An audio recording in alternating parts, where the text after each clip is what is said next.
मतलब होता है उड़ान भरना। तो फ्लाइट डजंट मीन कि when we are just boarding an aeroplane and taking off. इसका मतलब है जब आप कोई भी एक इनिशिएटिव लेते हो अपनी लाइफ में कुछ नया करने का, that is also called a flight. एक ऐसी फ्लाइट जिसको ऐसा काम करने का इनिशिएटिव जिससे you people are afraid of, या कोई एडवेंचर, जब आप उसको करने का सोचते हो और पहला कदम बढ़ाते हो, that is your flight and adventurous. अपने वही जो हमने लास्ट चैप्टर में पढ़ा था, अपने डर को, फियर को ओवरकम करके जब हम आगे बढ़ते हैं, दैट इज अ फ्लाइट। तो यहाँ this chapter has been divided into two parts. First part में we are going to read the story of a seagull, a little seagull, और दूसरे पार्ट में एक पायलट की कहानी है which is really a flying. तो यहाँ उस छोटे सीगल के रेफरेंस में किस तरीके की फ्लाइट की बात की गई है, that we are going to. The young seagull was alone on his ledge. His two brothers and his sister had already flown away the day before. He had been afraid to fly with them. यहाँ एक छोटा सा seagull है कि लेज पर बैठा होता है। लेज क्या होता है? एक पहाड़ का किनारा, वहाँ पर बैठा हुआ है। वहाँ उसके जो छोटे भाई बहन हैं दो, वो ऑलरेडी उसको छोड़कर अपनी फर्स्ट फ्लाइट लेकर वहाँ से उड़कर जा चुके हैं, लेकिन इसे अभी भी डर लग रहा है अपनी फ्लाइट लेने में। Somehow, when he had taken a little run forward to the brink of the ledge and attempted to flap his wings, he became afraid. कुछ भी जैसे ही इसने पहला अटैम्प्ट किया अपना कि ये भागकर थोड़ा सा पीछे गया, क्या होता है जब हमें एक बड़ी लीप लेना होता है, जंप करना होता है, तो थोड़े कदम हम पीछे जाते हैं ताकि एक लंबी छलांग लगा सके। तो उसने भी ये ट्राई किया, लेकिन जैसे ही वो फ्लाइट लेने का टर्न आया, मोमेंट आया, वो डर गया। किस चीज से डरा? The great expanse of sea stretched down beneath. And it was such a long way down, miles down. उसको क्या दिखा वहाँ किनारे पर आके, क्योंकि सीगल है, ऑब्वियस सी बात है, कहाँ रहते होंगे? सी के किनारे पर। तो जैसे ही उसने अपनी वो फ्लाइट लेने का सोचा, तो उसको सामने दूर दूर तक सिर्फ ओशन, सी नजर आया। तो ही वॉज अफ्रेड कि इतना बड़ा वास्ट एक्सपेंस है सी का, अगर वो फ्लाइट लेगा तो क्या होगा? जो उसके छोटे छोटे से विंग्स हैं वो उसको सपोर्ट नहीं करेंगे और वो गिर जाएगा। So he bent his head and ran away back to the little hole under the ledge where he slept at night. इसलिए वो वापस गया और अपने उस छोटे से होल में जहाँ वो सोता था वहाँ जाकर सो गया। Even when each of his brothers and his little sister, whose wings were far shorter than his own, ran to the brink, flapped their wings and flew away. हालांकि जो उसके छोटे भाई बहन थे, अब ऑब्वियसली छोटे हैं तो उनके विंग्स भी छोटे होंगे, वो उड़ान लेकर, फ्लाइंग लेकर वो जा चुके थे, लेकिन ये इसको अभी भी डर लग रहा था अपनी फ्लाइट लेने के लिए। He failed to muster up courage to take that plunge, which appeared to him so desperate. और इसको अपना वो पहला प्लंज लेने में ही अपना मस्टर अप करना यानी कलेक्ट करना, वो करेज नहीं जुटा पा रहा था जिससे वो अपनी फर्स्ट फ्लाइट ले। अब यहाँ प्लंज, प्लंज वैसे तो होता है डुबकी लगाना, लेकिन यहाँ प्लंज का मतलब है डुबकी तो लगाना, but it is in the air. His father and mother had come around, calling to him shrilly, upbraiding him, threatening, let him starve on his ledge unless he flew away. उसके जो parents हैं उसको बार बार धमकाना, upgrade करना means scold करना, धमकाना। तो वो बार बार उसको review कर रहे हैं कि भाई उड़ो उड़ो, चिल्ला भी रहे हैं जोर जोर से, उसको थ्रेट भी कर रहे हैं। क्या थ्रेट कर रहे हैं कि अगर तूने फ्लाइट नहीं ली तो क्या होगा, तो भूखा मर जाएगा। क्यों भूखा मर जाएगा? क्योंकि वो सी फूड ही खाते हैं, फिश को खाते हैं, और फिश कहाँ मिलेगी? ओशन में मिलेगी, वहाँ लेज पर तो अपने आप आएगी नहीं। तो जब तक वो उड़ेगा नहीं, स्किम करना नहीं सीखेगा पानी पर, how is going to get his food? क्योंकि सारी जिंदगी पेरेंट्स नहीं खिलाने वाले ना। सेम विद यू पीपल, अभी आपके पेरेंट्स आपको एजुकेट कर रहे हैं, आपको इंडिपेंडेंट होने के लिए, अपने पैरों पर खड़ा होने के लिए आपको सब सिखा रहे हैं, सारी फैसिलिटीज दे रहे हैं, but one day it will come कि जब आपको उनका सपोर्ट बनना होगा, जब आप फ्री हो जाओगे, वो फ्री हो जाएंगे अपनी रिस्पॉन्सिबिलिटी से और आप फ्री हो जाओगे लर्निंग प्रोसेस से। तो उसको धमका रहे हैं कि यहाँ भूखा मर जाएगा, हम तुझे कुछ खाने के लिए नहीं देंगे, लेकिन he could not move, वो बिल्कुल नहीं हिल सकता वहाँ से। That was 24 hours ago. Since then, nobody had come near him. और अब ये 24 घंटे हो चुके थे उसको अकेले यहाँ पर बिना कुछ खाए पिए, तब से लेके अब तक उसके पास कोई भी नहीं आया था। The day before, all day long, he had watched his parents flying about him, brothers and sisters, perfecting them in the art of flight, teaching them how to skim the waves and how to dive for fish. अब ये देख रहा था कि किस तरीके से इसके जो पेरेंट्स हैं उन्होंने इसके भाई बहनों को सिखाया है कि पहले तो फ्लाइट कैसे लेनी है, और फिर पानी के ऊपर स्किम कैसे करना है, और फिर डाइव कैसे करना है फिश को लेने के लिए, क्योंकि जब तक डाइव नहीं करेगा ओशन में से फिश नहीं मिलेगी खाने के लिए। He had in fact seen his older brother catch his first herring and drown it. Landing on a rock while his parents circled around raising a proud cackle. अब उसने देखा कि जब उसके भाई ने अपना फर्स्ट प्रे लिया, यानी हैरिंग सी फिश को लिया और डेवर कर दिया, खा गया स्वाद से, तो अब उसके पेरेंट्स ने उसको प्रेज किया, उसकी तारीफ की कि यही सिखाना चाहते हैं हम अपने बच्चों को, और वो उससे सीख लिया। And all the morning the whole family had walked about on a bleak plateau away down the opposite cliff, taunting him with his cowardice. Cowardice means कावड़ क्या होते हैं? डरपोक, और cowardice means डरना। तो वो जो उसका वो डरपोकपन वहाँ दिखा रहा था कि वो उड़ेगा तो उड़ नहीं पाएगा, गिर जाएगा, तो वो बार बार उसको टॉन्ट कर रहे हैं, टॉन्टिंग कर रहे हैं कि अगर तू नहीं उड़ेगा तो वैसे भी तुझे मर जाना है, तो तू यहाँ पर अकेला ही है, हम लोग तेरे पास नहीं आने वाले हैं। The sun was now ascending the sky. धीरे धीरे सूरज चढ़ रहा था आसमान में। Blazing on ledge that faced the south. He felt the heat because he had not eaten since the previous nightfall. अब जैसे जैसे सूरज बढ़ रहा था, अब क्या होता है, मॉर्निंग का सूरज जो होता है उसमें इतनी वार्मथ नहीं होती, लेकिन जैसे जैसे दिन बढ़ता है उसमें वो वार्मथ आती जाती है। तो कहता है अब क्योंकि साउथ फेसिंग थी उसकी लेज, तो सीधी हीट जो थी सनरेज की उसके ऊपर पड़ रही थी, और वो अपने पंखों के नीचे, फेदर्स के नीचे उस हीट को और ज्यादा फील कर रहा था। क्यों? क्योंकि वो वीक था। जब हम वीक होते हैं तो हमें छोटी ठंड भी ज्यादा लगती है, गर्मी भी ज्यादा लगती है, तो कह रहा है वीकनेस की वजह से, जब वो भूखा रहने की वजह से उसको वो वार्मथ बहुत तेज लग रही थी सन की। He stepped slowly out of the brink of the ledge, standing on one leg with the other leg hidden under his ring. He closed one eye, then the other. अब वो थोड़ा सा अपने ब्रिंक से बाहर निकला, उस होल में से बाहर निकला। अब वो अपनी एक लेग पर खड़ा हो गया, दूसरी लेग को उसने अपने पंखों के नीचे छुपा लिया, और आंखों को इस तरीके से बंद करके प्रिटेंड करने लगा टू बी फॉलिंग अस्लीप, जैसे कि वो सो गया। उसके पेरेंट्स को लगे कि ये सो रहा है। Still they took no notice of him. फिर भी उसके पेरेंट्स ने उसकी तरफ ध्यान नहीं दिया। He saw his two brothers and his sister lying on the plateau, dozing with their heads sunk into their necks. अब फिर उसने देखा कि अरे मेरी तरफ कोई ध्यान नहीं दे रहा, तो उसने फैमिली की तरफ ध्यान देना शुरू किया। ये बैठा हुआ था एक हिल के लेज पर, और जो उसकी सारी फैमिली थी वो इसके बिल्कुल अपोजिट एक प्लेट्यू था। I hope you know what is plateau. तो उस प्लेट्यू पर बैठे हुए थे, वो डोज कर रहे थे। डोज मतलब ऊँघ रहे थे। They have taken their meal, they have taken their flight. अब वो फ्री थे तो रेस्ट कर रहे थे। डोज करना था when you are free, dozing ऊँघना जिसे हम कहते थे हिंदी में, वो कर रहे थे। His father was preening the feathers on his white back. Only his mother was looking at him. और जो उसके फादर थे वो अपने जो feathers थे उनकी क्लीनिंग कर रहे थे, उनको सेटअप कर रहे थे, और उसकी मदर भी थी जो सिर्फ उसकी तरफ देख रही थी।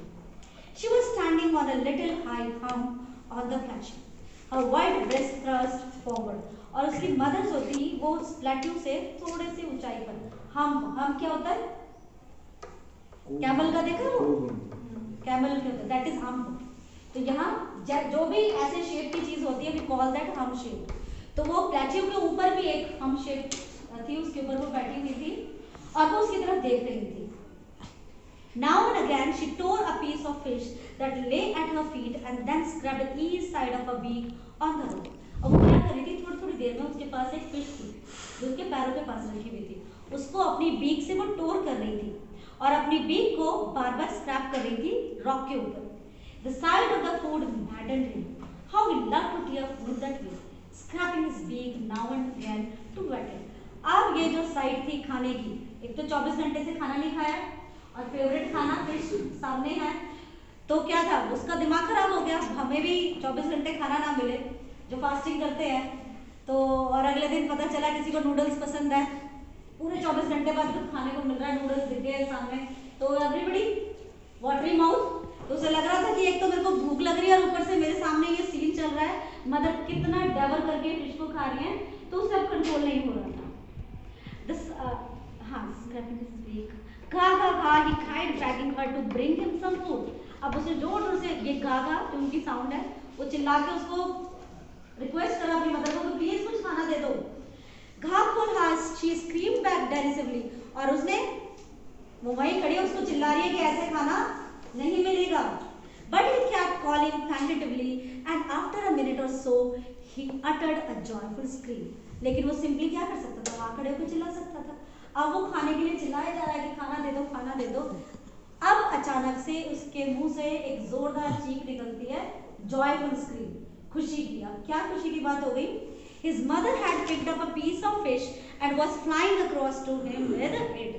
क्या था वो खुशी की साइड कि उसकी मदर ने वो फिश उठाया है, अपनी बीक में लिया है और वो फ्लाइट करती हुई उसकी तरफ उड़कर आ रही है। He leaned out eagerly, वो आगे को झुका, बड़ा ईगर है कि उसको खाना मिलने वाला है। Tapping the rock with his feet, trying to get nearer to her as she flew across. अपने पैरों को टैप कर रहा है। टैप करना इस तरीके से जैसे बच्चे पैर मारते हैं जमीन में, that is tapping। क्या मुझे खाना मिलने वाला है। और वो बस जितना पास वो अपनी माँ के जा सकता है वो जाने की कोशिश कर रहा है। But when she was just opposite to him, she halted. लेकिन तभी क्या हुआ, जैसे ही वो बिल्कुल उसके सामने आई, वो रुक गई। Her wings motionless, the piece of fish in her beak almost within reach of his beak. अब उसे लगा कि रुक गई और वो जो फिश है वो बिल्कुल सीगल की रीच में ही था। और ये क्या हुआ, मम्मी ने उड़ना बंद कर दिया, ये बीच में हॉल्ट हो गई, खाना मेरे लिए लेकर आई थी, अब क्या हो गया? He waited a moment in surprise, wondering why she did not come nearer, and then maddened by hunger, she dived at the fish. अब उसे लगा कि ये चक्कर क्या है, सरप्राइज हुआ। पहले तो एक मोमेंट सोचा कि खाना लेकर आई, रुक गई, हुआ क्या, लेकिन अब कंट्रोल नहीं हो रहा। तो उसने क्या करा, उसने सोचा ये लेना तो पड़ेगा ही, तो ही डाइव। अब बिना सोचे समझे, बिना डरे उसने उस खाने की तरफ डाइव कर दिया, जंप लगाया। With a loud scream, he fell outwards and downwards into the space. और जैसे ही उसने जंप लगाया फिश लेने के लिए, तो क्या हुआ, गया नीचे। अब वो स्पेस में ऊपर नीचे हो रहा था। Then a monstrous terror seized him and his heart stood still. अब वो बुरी तरीके से डर गया। अब उसको वही डर वापस आ गया। उसने जो सोचा था कि जैसे वो डाइव लगाएगा नीचे गिरेगा और मर जाएगा, तो उसे लगा बस अब ये मेरा एंड आ गया। लेकिन तभी but it only lasted a minute. ऐसा हो नहीं सकता ना, बिकॉज हम ह्यूमन बीइंग्स हैं, हम चलते हैं, छोटे बच्चे गिरते हैं फिर उठते हैं फिर चलते हैं, इसका मतलब नहीं वो गिर गया और मर गया, ऐसा नहीं होता ना। तो वो एक इनिशिएटिव होता है, लेकिन इसको यही लगा था। बट उसके पास उसके विंग्स थे, वो सिर्फ एक मोमेंट के लिए था कि उसे लगा कि वो गिर जाएगा, और फिर उसने अपने विंग्स को स्प्रेड किया। The wind rushed against his breast feathers, then under his stomach and against his wings. He could feel the tips of his wings cutting through the air. अब वो फील कर सकता था कि वो जो एयर थी उसके ब्रेस्ट फेदर्स को टच कर रही है, उसके विंग्स जो हैं वो हवा को काट कर फ्लाइट ले रही हैं। He could feel he was not falling headlong down now. अब वो सर के बल नीचे नहीं गिर रहा था। He was soaring gradually downwards and outwards. अब वो सोर कर रहा था, सोर करना मतलब धीरे धीरे ऊपर उठना, और ऊपर नीचे उठकर वो जा रहा था। अच्छी फ्लाइट उसने ले ली थी। He was no longer afraid. He just felt a bit dizzy. उसे डर नहीं लग रहा था, लेकिन क्योंकि अब पहली फ्लाइट लेना था, थोड़ा डरा भी हुआ था, तो डिजीनेस क्या होती है, चक्कर आना। मन में बोलते, थोड़ा जोर से बोला करो, उसे चक्कर आने लगे थे। Then he flapped his wings once and he soared outwards. Kha kha kha kha kha. His mother swooped past him, her wings making a loud noise. He answered her mother with another scream. तभी उसने देखा कि उसके wings जो है पूरी तरीके से फ्लैप कर रहे हैं हवा में। उसकी मदर भी उसके पास उड़कर आई और वो अपनी मदर को देखकर खुशी से चिल्लाया, और उसकी मदर ने भी उसको वापस रिप्लाई किया। He answered her mother another scream, and then his father flew over him screaming. He saw two brothers and his sister flying around him. क्या है? Curvating and banking and soaring and diving. तभी उसने देखा कि उसकी पूरी family उसके they were flying around him. वो उसको मोटिवेट कर रहे थे, उसको प्रेज कर रहे थे उसकी उस उड़ान भरने के लिए। कर्वेट करना वैसे हॉर्सेस के लिए यूज किया जाता है, लेकिन यहाँ फ्लाइट लेने के लिए यूज किया है कि वो आगे बढ़ रहा था। He was near the sea now, flying straight over, facing straight out over the ocean. He saw a vast green sea beneath him, with little ridges moving over it, and he turned his beak sideways and cawed amused. अब क्या था, तुम लोगों ने देखा होगा कि जब बर्ड्स जो हैं समुद्र के ऊपर फ्लाइट लेती हैं तो उनका जो नीचे वाला पोर्शन होता है उसकी परछाई दिखेगी ना, तो वो ये रजस जो वर्ड यूज किया गया उन्हीं के लिए किया गया। तो देख रहा था कि उसकी परछाई वहाँ नजर आ रही थी, सब फ्लाइट ले रहे थे, उसकी पूरी फैमिली के साथ वो फ्लाइट ले रहा था अभी तक, लेकिन उसने खाना नहीं खाया था, अभी तो सिर्फ उसने उड़ना सीखा था। Now he has to earn that food, now he has to learn that. अब क्या था, अभी तक खुश था। His parents and his brothers and sister had landed on this green flooring ahead of him. तभी उसने देखा कि उसकी जो फैमिली थी उन्होंने सी के ऊपर लैंड कर लिया, क्योंकि जब तक लैंड नहीं करेंगे फिश कहाँ से। They were beckoning to him, calling shrilly. अब उसको बैकन कर रहे थे। बैकन करना होता है जैसे अगर हम ह्यूमन बींग्स के लिए करें तो if we are far away from somebody, तो हम इशारा करते हैं ना, अपने बॉडी जेस्चर से दिखाते हैं, किसी को गर्दन हिला के बोलते हैं, तो these जेस्चर्स, ऐसे एक हाथ वेव करना, गर्दन हिलाना, that is beckoning। तो वो हाथ तो नहीं हिला सकते थे, but they were looking at him, और वो उसको चिल्लाकर बुला रहे थे कि आ जाओ। He dropped his legs to stand on the green sea। अब उसे लगा कि जैसे वो सरफेस पे खड़ा हो सकता था तो वो वाटर के ऊपर भी, लेकिन वाटर तो इट्स नॉट हार्ड, तो वो खड़ा कैसे होगा। तो जैसे ही उसने अपने पैर रखे इस ग्रीन सी में, his legs sank into, उसके जो पैर थे वो उसमें डूब गए। He screamed with fright and attempted to fly again, flapping his wings। अब उसे लगा कि ले अब तो मरा नहीं, लेकिन पानी में डूब कर जरूर मर जाऊंगा, तो उसने दोबारा से फ्लाइट ली और वो ऊपर उठ गया वापस। But he was tired and weak with hunger and he could not rise। लेकिन अब उसने कुछ खाया नहीं था, थक चुका था और उसके अंदर इतनी ताकत नहीं थी। Exhausted by the strange exercise, exhaust means थक गया था उस strange exercise। कौन सी strange exercise? Flying। ये it can be an MCQ। What is a strange exercise? That is the first flight taken by seagull। His feet sank into the green sea and then his belly touched it and he sank no farther। अब दोबारा से उसने कोशिश किया, लेकिन जैसे ही उसके पैर पानी में डूबे और उसके जो ब्रेस्ट फेदर थे उसने पानी को टच किया, तो now he is not sinking into it, he is floating. Float करना मींस तैरना। But there is a difference between float and swim. Swim जब हम टाइप करके करते हैं, फ्लोट मींस ऊपर ऊपर जो आउटर सरफेस होती है वाटर का, उस पर जब कोई चीज तैरती है दैट इज फ्लोट। तो वो फ्लोट कर रहा था and around him his family was screaming praising him and their beaks were offering him scraps of dogfish. और उसके चारों तरफ उसकी फैमिली थी, उसको प्रेज कर रहे थे, चिल्ला रहे थे वो, और उनकी बीक्स में डॉग फिश थी, वो उसको ऑफर कर रहे थे कि तू खा ले।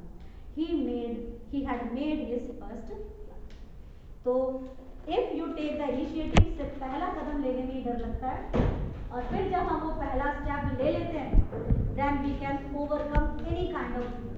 तो यही इस चैप्टर का मॉरल भी था कि always ready to take challenges, don't afraid of getting new things.